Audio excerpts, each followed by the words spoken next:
دجال کو حضرت سلیمان علیہ الصلوۃ والسلام نے قید کیا تھا، اور حدیث پاک کے مطابق یہ ایسٹ کی سائیڈ موجود ہے۔ دجال کا فتنہ تمام فتنوں سے بڑا اور خطرناک فتنہ ہے، جس کی بڑائی اور شدت کا اندازہ اس بات سے بھی لگایا جا سکتا ہے کہ ہر نبی علیہ الصلوۃ والسلام نے اپنی اپنی امت کو دجال کے فتنے سے ڈرایا ہے۔ جی ناظرین، بات کو آگے لیے چلتے ہیں۔ یاد رہے کہ قیامت کی بڑی علامت میں سے دوسری علامت دجال کا نکلنا ہے۔ احادیث مبارکہ میں دجال کا ذکر بڑی وضاحت سے آیا ہے، اور کمال کی بات یہ ہے کہ ہر نبی علیہ الصلوۃ والسلام نے دجال کے فتنے سے اپنی امت کو ڈرایا ہے۔ سرکار دو عالم صلی اللہ تعالیٰ علیہ وسلم نے اس کی نشانیاں، اس کا حلیہ، اس کے آنے سے پہلے اور بعد کے جو حالات ہوں گے اس کو بھی بیان فرمایا ہے۔ قرآن مجید فرقان حمید میں اللہ تبارک و تعالیٰ ارشاد فرماتا ہے، بسم اللہ الرحمن الرحیم، وَمِنْهُمْ مَنْ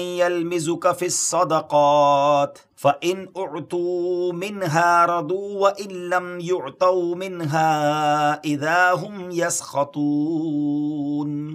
ترجمہ یعنی اور ان میں سے کوئی وہ ہے جو صدقات تقسیم کرنے میں تم پر اعتراض کرتا ہے، تو اگر انہیں ان صدقات میں سے کچھ دے دیا جائے تو راضی ہو جاتے ہیں، اور اگر انہیں ان میں سے کچھ نہ دیا جائے تو اس وقت ناراض ہو جاتے ہیں۔ ناظرین، یہ کس واقعے کی بات ہو رہی ہے؟ علماء کرام فرماتے ہیں کہ یہ آیت ذوالخویصرہ تمیمی کے بارے میں نازل ہوئی۔ اس شخص کا نام خرقوس بن زبیر ہے، اور یہ شخص خارجیوں کا بانی ہے۔ رسول کریم علیہ الصلوۃ والسلام مال غنیمت تقسیم فرما رہے تھے تو ذوالخویصرہ نے کہا کہ یا رسول اللہ عدل کیجئے۔ حضور پرنور علیہ الصلوۃ والسلام نے فرمایا کہ تجھے خرابی ہو، میں عدل نہ کروں گا تو عدل کون کرے گا؟ حضرت عمر رضی اللہ تعالیٰ عنہ نے عرض کی، مجھے اجازت دیجئے کہ اس منافق کی گردن مار دوں۔ تو پیارے آقا علیہ الصلوۃ والسلام نے فرمایا کہ اسے چھوڑ دو، اس کے اور بھی ہمراہی ہے کہ تم ان کی نمازوں کے سامنے اپنی نمازوں کو اور ان کے روزوں کے سامنے اپنے روزوں کو حقیر دیکھو گے۔ وہ قرآن پڑھیں گے اور ان کے گلوں سے نہ اترے گا، وہ دین سے ایسے نکل جائیں گے جیسے تیر شکار سے نکل جاتا ہے۔ پیارے ویورز، یہ اس گستاخ کی، اس بدبخت کی گستاخی ہی دراصل اس بدترین فتنے کا پیش خیمہ ثابت ہوئی جس نے بعد میں امت مسلمہ میں زبردست انتشار پیدا کر دیا۔ حضرت عثمان غنی رضی اللہ تعالیٰ عنہ اور مولا علی کرم اللہ تعالیٰ وجہ الکریم کے دور خلافت میں اسلامی ریاست کو چیلنج کرنے والے، یعنی اتھارٹی آف اسلامک ریاست کو چیلنج کرنے والے باغی گروہ در حقیقت اسی کے فالوورز تھے۔ جنگ صفین کے موقع پر جب حضرت علی رضی اللہ تعالیٰ عنہ نے خون خرابے سے بچنے کے لیے تحکیم یعنی ثالثی آربیٹریشن کے راستے کو اپنایا کہ چلیں کوئی بیچ میں فیصلہ کر لیا جائے، تو پہلے تو خوارج نے اس کی حمایت کی، مگر جب یہ فیصلہ کر لیا گیا تو یہ خوارج اس کو رد کرتے ہوئے مولا علی کرم اللہ تعالیٰ وجہ الکریم کے لشکر سے بھی نکل گئے۔ آپ کو معاذ اللہ ثم معاذ اللہ کافر کہنے لگے اور اپنا ایک باغی گروہ تیار کر کے جہاد کے نام پر حضرت علی رضی اللہ تعالیٰ عنہ اور امت مسلمہ کے خلاف لڑنے کے لیے کھڑے ہو گئے، اور عراق کے ایک علاقے کو اپنا مرکز بنا لیا۔ نفرت کا یہ عالم تھا کہ انہوں نے حضرت علی رضی اللہ تعالیٰ عنہ کے شہر کو بھی چھوڑ دیا، اور جنگلوں میں، صحراؤں میں، پہاڑوں میں گھات لگا کر بیٹھ گئے، جہاں وہ اپنے مخالفین کو پکڑ کر ظلم و ستم کا نشانہ بناتے اور انہیں قتل کر دیتے۔ ان کی سرکشی بڑی تو مولا علی کرم اللہ تعالیٰ وجہ الکریم نے صحابہ کرام کا لشکر لیا اور ان خوارج کے خلاف جنگ کی اور انہیں شکست دے دی۔ جب مولا علی کرم اللہ تعالیٰ وجہ الکریم کے لشکر نے خوارج کو ختم کر دیا تو آپ نے فرمایا اس نشانی والے آدمی کو بھی تلاش کرو۔ ایک نشانی بتائی آپ نے، لوگ ڈھونڈنے لگے مگر وہ نہ ملا۔ آپ نے پھر فرمایا اس کو پھر جا کر تلاش کرو، خدا کی قسم میں نے نہ جھوٹ بولا ہے نہ ہی مجھے جھوٹ بتایا گیا ہے۔ یہ بات انہوں نے 2 یا 3 مرتبہ کہی، حتیٰ کہ لوگوں نے ایک کھنڈر سے اس نشانی والے بندے کی لاش کو ڈھونڈ لیا۔ مولا علی کرم اللہ تعالیٰ وجہ الکریم کے سامنے رکھی گئی عجب نشانی تھی ناظرین، کہ جس کا ایک ہاتھ عورت کے پستان جیسا تھا۔ بہرحال امیر المومنین رضی اللہ تعالیٰ عنہ نے تکبیر کہی اور حمد الہی بجا لائے۔ کسی شخص نے کہا، آپ کے ساتھی نے کہا کہ حمد ہے اسے جس نے ان خوارج کی نجاست سے زمین کو پاک کیا۔ وہاں امیر المومنین نے ایک جملہ فرمایا، اور یہ پورا واقعہ سنانے کا جو مقصد ہے، ہو سکتا ہے ناظرین سوچ رہے ہو کہ بات دجال کی ہو رہی ہے اور یہ خوارج کا ذکر کیوں شروع ہو گیا۔ امیر المومنین رضی اللہ تعالیٰ عنہ نے فرمایا کہ کیا سمجھتے ہو یہ لوگ ختم ہو گئے؟ ہرگز نہیں، ان میں سے کچھ ماں کے پیٹ میں ہیں، کچھ باپ کی پیٹھ پہ ہیں، پھر جب ان میں سے ایک گروہ ہلاک ہوگا دوسرا سر اٹھائے گا، یہاں تک کہ ان کا آخری گروہ دجال کے ساتھ نکلے گا۔ ویورز، دجال ابھی آیا نہیں ہے اور کسی کو پتا نہیں ہے کہ اس وقت وہ کہاں ہے، لیکن روئے زمین پر ایک صحابی ایسے گزرے ہیں جنہوں نے دجال کو دیکھا بھی ہے، اس سے ملاقات بھی کی ہے اور اس سے بات چیت بھی کی ہے۔ حدیث مبارک میں پیارے آقا علیہ الصلوۃ والسلام کی زبانی میں یہ پورا واقعہ ملتا ہے۔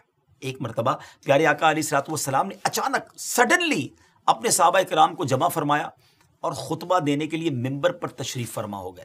یہ وہ ٹائم تھا جس ٹائم پہ نارملی نبی پاک ایڈریس نہیں کیا کرتے تھے، خطبہ نہیں فرمایا کرتے تھے۔ صحابہ بھی حیران تھے کہ آج ایسا کیا ہو گیا ہے کہ پیارے آقا علیہ الصلوۃ والسلام اس وقت خطبہ ارشاد فرما رہے ہیں۔ تو نبی کریم علیہ الصلوۃ والسلام نے فرمایا کہ آج میرے پاس تمیم داری آئے اور انہوں نے ایک ایسی خبر سنائی ہے جس کی خوشی میں مجھے قیلولہ، یعنی پیارے آقا علیہ الصلوۃ والسلام دوپہر کو کچھ آرام فرمایا کرتے تھے، فرمایا وہ بھی میں نہیں کر سکا ہوں، اور میں نے چاہا کہ اس خبر میں تمہیں بھی شامل کر لوں۔ بات یہ ہے کہ تمیم داری نے مجھے بتایا کہ وہ 30 افراد تھے اور ایک شپ میں، ایک کشتی میں سفر کر رہے تھے کہ طوفان آ گیا اور وہ بھٹک گئے۔ تقریباً مہینہ بھر وہ سمندر میں گھومتے رہے اور ایک دن سورج غروب ہونے کے وقت ایک نامعلوم جزیرے پر، ایک نامعلوم آئلینڈ پر پہنچے۔ انہیں وہاں سیاہ رنگ کی مخلوق نظر آئی جس کے جسم پر بال بہت زیادہ تھے۔ انہوں نے اس سے پوچھا کہ تم کون ہو؟ اس نے کہا میں جاسوس ہوں۔ تو صحابہ نے کہا کہ ہمیں اپنے بارے میں کچھ بتاؤ۔ اس نے کہا کہ نہ میں تمہیں کچھ بتاؤں گا نہ تم سے کچھ سنوں گا، تم اس بت خانے میں جاؤ، وہاں ایک شخص تمہارا بڑی بے چینی سے ویٹ کر رہا ہے، انتظار کر رہا ہے، وہی تمہیں کچھ سنائے گا بھی، بتائے گا بھی۔ پھر وہ سب اندر چلے گئے۔ وہاں ایک شخص سختی کے ساتھ زنجیروں میں جکڑا ہوا تھا۔ اس نے پوچھا کہ تم لوگ کون ہو اور کہاں سے آئے ہو؟ تو صحابہ کرام نے جواب دیا کہ شام سے آئے ہیں۔ اس نے پوچھا کہ عرب کا کیا حال ہے؟ اور ایک شخص وہاں پیدا ہونا تھا، اس کا کیا حال ہے؟ یعنی نبی پاک علیہ الصلوۃ والسلام کے بارے میں پوچھا۔ صحابہ کرام نے کہا کہ وہ اچھے حال میں ہیں، اور ابتدا میں ان کی مخالفت ہوئی مگر اب تو تمام عرب پر وہ غالب ہو گئے ہیں اور سارا عرب ایک دین، ایک خدا کو ماننے والا ہو گیا ہے۔ اس نے کہا اچھا، زغر کے چشمے کا کیا حال ہے؟ انہوں نے جواب دیا کہ وہ بھی اچھی حالت میں ہے، لوگ اس سے پانی پیتے ہیں، اس سے کھیتی باڑی بھی کرتے ہیں۔ پھر اس نے پوچھا کہ عمان اور بیسان کی کھجوروں کا کیا حال ہے؟ انہوں نے کہا کہ اس میں ہر سال پھل آتے ہیں۔ یہ سن کر اس شخص نے 3 چیخیں ماری اور بولا کہ میں دجال ہوں۔ جی ہاں ناظرین، وہ دجال تھا۔ کہتا ہے ان قریب میں آزاد ہو جاؤں گا اور زمین کا چپا چپا گھوموں گا اور اس کا کوئی حصہ نہیں چھوڑوں گا سوائے طیبہ کے، کیونکہ مجھ میں وہاں جانے کی طاقت، وہاں جانے کی پاور نہ ہوگی۔ نبی پاک علیہ الصلوۃ والسلام نے فرمایا کہ مجھے بہت خوشی ہوئی کیونکہ طیبہ یہی شہر ہے۔ مدینہ منورہ کے بارے میں میرے آقا نے فرمایا کہ طیبہ یہی شہر ہے، اور سبحان اللہ میرے آقا فرماتے اس ذات کی قسم جس کے قبضے میں میری جان ہے، مدینہ منورہ کی ہر گلی، کوچہ، سڑک اور یہاں نرم اور سخت زمین، الغرض ہر مقام پر فرشتہ ننگی تلوار لیے پہرا دیتا ہوگا اور قیامت تک یہ پہرا دے گا۔ سبحان اللہ، مدینہ کی گلیوں میں فرشتے پہرا دے رہے، سبحان اللہ، کیا بات ہے مدینہ منورہ کی۔ بعض روایت کی روشنی میں یہ بات بھی کہی جاتی ہے کہ دجال کو حضرت سلیمان علیہ الصلوۃ والسلام نے قید کیا تھا، اور حدیث پاک کے مطابق یہ مشرق یعنی ایسٹ کی سائیڈ موجود ہے۔ دجال کا فتنہ تاریخ انسانی کی ابتدا سے لے کر انتہا تک تمام فتنوں سے بڑا اور خطرناک فتنہ ہے، جس کی بڑائی اور شدت کا اندازہ اس بات سے بھی لگایا جا سکتا ہے کہ ہر نبی علیہ الصلوۃ والسلام نے اپنی اپنی امت کو دجال کے فتنے سے ڈرایا ہے۔ محبوب رب العزت محسن انسانیت صلی اللہ تعالی علیہ وسلم کا فرمان عالی شان ہے، مکہ مکرمہ اور مدینہ منورہ کے علاوہ کوئی شہر ایسا نہیں ہے جسے ان قریب دجال رونتا ہوا نہ گزرے، جبکہ ان دونوں شہروں کے ہر راستے پر ملائکہ صفے باندھے پہرا دے رہے ہوں گے۔ دجال مدینہ منورہ سے باہر ایک دلدلی زمین پر پڑاؤ ڈالے گا، پھر شہر مدینہ لرزے گا یعنی زلزلہ آئے گا، تو اس میں موجود ہر کافر اور منافق باہر نکل جائے گا۔ مفتی احمد یار خان نعیمی رحمۃ اللہ تعالی فرماتے ہیں دجال 2 قسم کے ہیں، چھوٹے اور بڑے۔ چھوٹے دجال بہت ہوئے اور ہوں گے، ہر جھوٹا نبی، جھوٹا صوفی جو لوگوں کو گمراہ کرے وہ دجال ہیں۔ بڑا دجال صرف ایک ہے جو دعوی خدائی کرے گا۔ جی ہاں، بڑا دجال جو قیامت کے قریب آئے گا وہ خدا ہونے کا دعویٰ کرے گا، لیکن وہ یہ کام بالکل سٹارٹ میں نہیں کرے گا، بلکہ شروع میں خود کو مومن ظاہر کرے گا، لوگوں کو بھلائی کی طرف بلائے گا، پھر نبوت کا اور آخر کار خدا ہونے کا دعویٰ کرے گا۔ اب تک کی گفتگو سے دجال کا آنا تو ثابت ہو گیا کہ دجال کا آنا سچ ہے اور یہ ہو کر رہے گا، لیکن یہ دکھے گا کیسا؟ اپیرنس کیا ہوگی؟ مختلف احادیث میں دجال کا جو حلیہ بتایا گیا ہے وہ یہ ہے کہ دجال ایک جوان مرد ہوگا، لمبا قد ہوگا، جسم بہت موٹا ہوگا، ایک آنکھ سے کانا ہوگا اور ایک کانی آنکھ ایسی ہوگی جیسے پھولا ہوا انگور، اور جبکہ اس کی ایک آنکھ خون آلود ہوگی۔ اس کا سینہ چوڑا ہوگا اور ذرا سا اندر کی طرف دھسا ہوا ہوگا۔ دجال کی پیشانی چوڑی ہوگی اور دونوں آنکھوں کے درمیان کاف فا را یعنی کافر لکھا ہوگا، جسے ہر مسلمان پڑھ سکے گا، چاہے اسے پڑھنا آتا ہو یا نہ آتا ہو۔ اور اس کے جسم پر بہت زیادہ بال ہوں گے اور اس کے بال گھنگریالے ہوں گے۔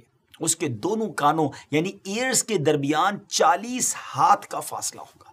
اس کی دونوں پنڈلیوں کے درمیان فاصلہ ہوگا اور اس کے دونوں پاؤں کا اگلا حصہ ایک دوسرے سے قریب اور گٹوں یعنی ٹخنوں کی طرف سے فاصلہ ہوگا، جس کی وجہ سے یہ بہت عجیب و غریب دکھے گا۔ جہاں نظر پڑے گی وہاں اس کا قدم پہنچے گا۔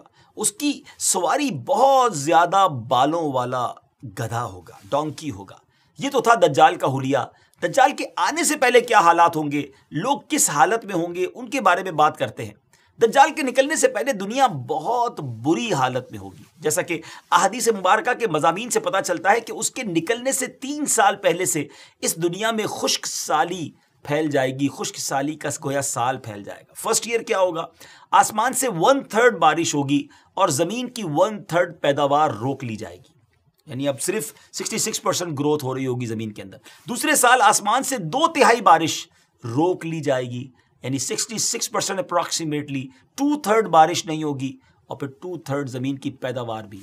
اور جو 3rd ایئر ہوگا اس سال کوئی بارش نہیں ہوگی، زمین پر کوئی پیداوار نہیں ہوگی، حتیٰ کہ آسمان شیشے کی طرح ہو جائے گا اور زمین تانبے کی ہو جائے گی۔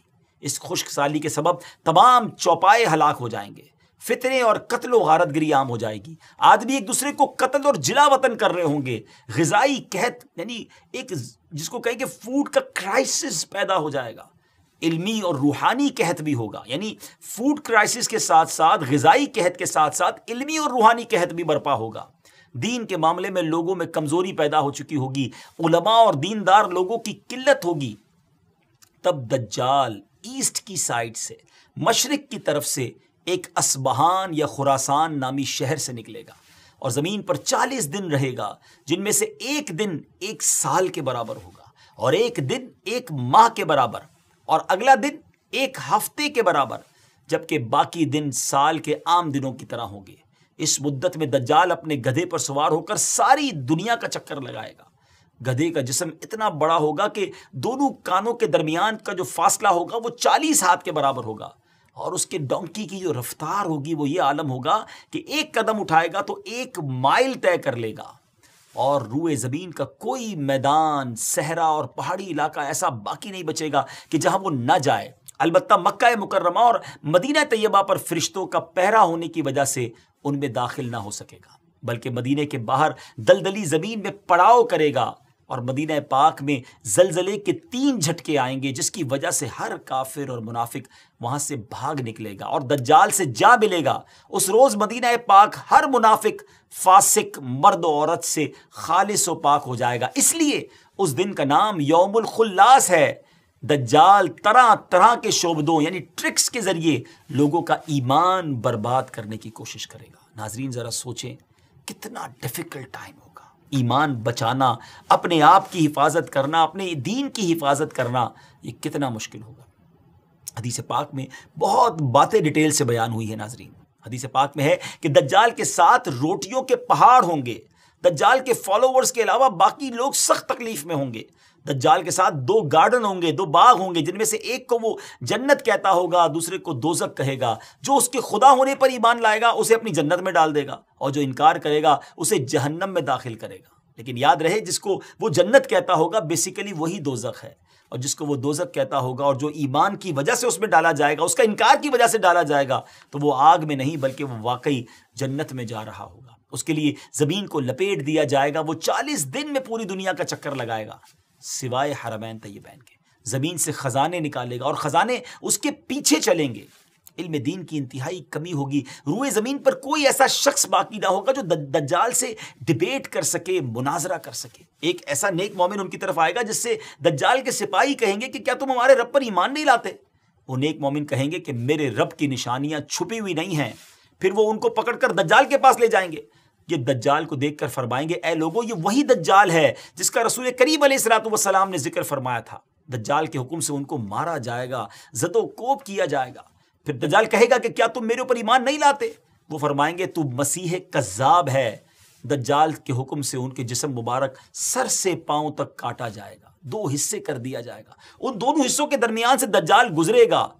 پھر دوبارہ اس کو کہے گا کہ اٹھو, تو وہ تندرست ہو کر اٹھ کھڑے ہوں گے. تب دجال ان سے کہے گا کہ اب تو مجھ پر ایمان لے آؤ. وہ فرمائیں گے میری بصیرت اور زیادہ ہو گئی ہے, اے لوگوں یہ دجال ہے, اب میرے بعد یہ کسی کے ساتھ پھر ایسا نہیں کر سکے گا. پھر دجال انہیں پکڑ کر ذبح کرنا چاہے گا اور اس پر قادر نہ ہو سکے گا. پھر ان کو پکڑ کر گویا اپنی جہنم میں ڈالے گا. لوگ گمان کریں گے کہ ان کو آگ میں ڈالا ہے, مگر در حقیقت وہ جنت ہوگی, اور جسے وہ اپنی جنت کا نام دے گا وہ در حقیقت وہ دوزخ ہوگی. دجال کے کہنے پر آسمان سے بارش برسے گی, زمین کو حکم دے گا وہ سبزے اگائے گی, آسمان اس کے کہنے پر گویا پانی برسائے گا. دجال کے ماننے والوں کے جانور لمبے چوڑے اور خوب تیار اور دودھ والے ہو جائیں گے, اور ویرانے میں جائے گا تو وہاں کے خزانے شہد کی مکھیوں کی طرح اس کے ساتھ ہو جائیں گے. اس قسم کے بہت سے شعبدے, بڑی ٹرکس دکھائے گا. در حقیقت میں سب جادو کے کرشمے اور شیاطین کے تماشے ہوں گے جن کا حقیقت سے کوئی تعلق نہیں ہوگا, اس لیے کہ اس کے وہاں سے جانے کے بعد لوگوں کے پاس کچھ بھی نہیں رہے گا. خزانے بھی دکھائے گا, بہت ساری چیزیں ہوں گی, لیکن جب دجال وہاں سے جائے گا تو پیچھے سب چیزیں دوبارہ ختم ہو جائیں گی. دجال کے لشکر میں 70,000 اصبہان کے یہودی ہوں گے, اور 13,000 ان کی عورتیں, اور ساتھ ساتھ وہ لوگ بھی ہوں گے جو یہودیوں کے تابع ہوں گے. اس کے ساتھ شیاطین ہوں گے, وہ اس سے کہیں گے اے دجال ہم سے جو چاہے کام کروا لے, ہم تیری مدد کریں گے. دجال کہے گا کہ لوگوں میں پھیل جاؤ, میرا خوب چرچا کرو کہ میں رب ہوں. شیاطین ایسا ہی کریں گے. دجال کے ان فتنوں کی وجہ سے اہل ایمان سخت پریشان اور تنگی کے عالم میں بھاگ کر دخان نامی ایک پہاڑ میں پناہ لیے ہوئے ہوں گے, لیکن دجال ان کا پیچھا کر کے پہاڑ کا گھیرا کرے گا. اہل ایمان سخت تکلیف میں, بھوک میں مبتلا ہوں گے.